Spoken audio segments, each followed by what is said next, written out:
सांगतो माझी शेती आहे म्हणून आम्हाला माहित होतं, पण आमच्याकडून नाही झाली. पण मुलांनी केलं ते आता म्हणजे आमची जमीन आहे, आम्हाला यायचं काही मोबाईलला पाहिजे.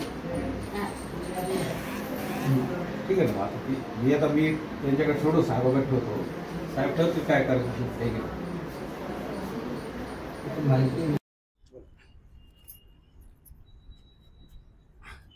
वाल्मीमध्ये जी ती गट नंबर 30 मध्ये जी जमीन आहे ती जमीन माझे आजोबा गणपत लिंबाजी कोरके यांचीच आहे.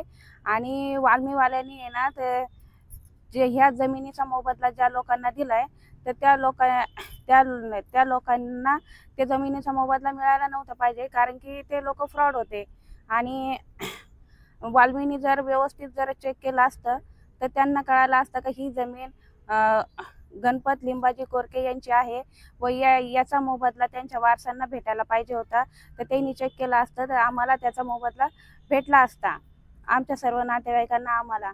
आणि वाल्मीने हे व्यवस्थित चेक नाही केल्यामुळं त्यांनी एका स्वरूपाचा आमच्यावर अन्याय केलाय. आणि वाल्मीनी जर आम्हाला याचा मोबदला दिला नाही तर आम्ही त्यांच्यावर आंदोलन करू, त्यांच्या कार्यालयासमोर आम्ही आंदोलन करू. कविता बाळू भुजंग.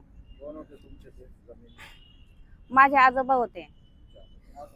माझे आजोबा गणपत लिंबाजी कोरके आणि त्यांचा मोठा मुलगा लहान मुलगा गोपीनाथ गणपत कोरके, त्यांच्या आम्ही मुली आणि मुलं. आणि हे माझी आई. 30 एकर.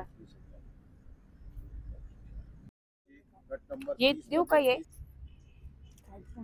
मी कार्यालयामध्ये आज आम्ही निवेदन दिलेलं आहे. ही 30 गट नंबरची जमीन आहे ती माझ्या आजोबाची गणपत लिंबाजी कोरके. तर ते आम्हालाच भेटली पाहिजे. त्याने दुसऱ्याच माणसाला दिली, म्हणजे ती जमिनीचं आम्हाला काही माहिती नव्हतं त्या टायमाला. आणि ते परस्पर दुसऱ्याच माणूस उभं राहून त्या दुसऱ्याच माणसानं ते त्याचा मोबदला घेतलेला आहे.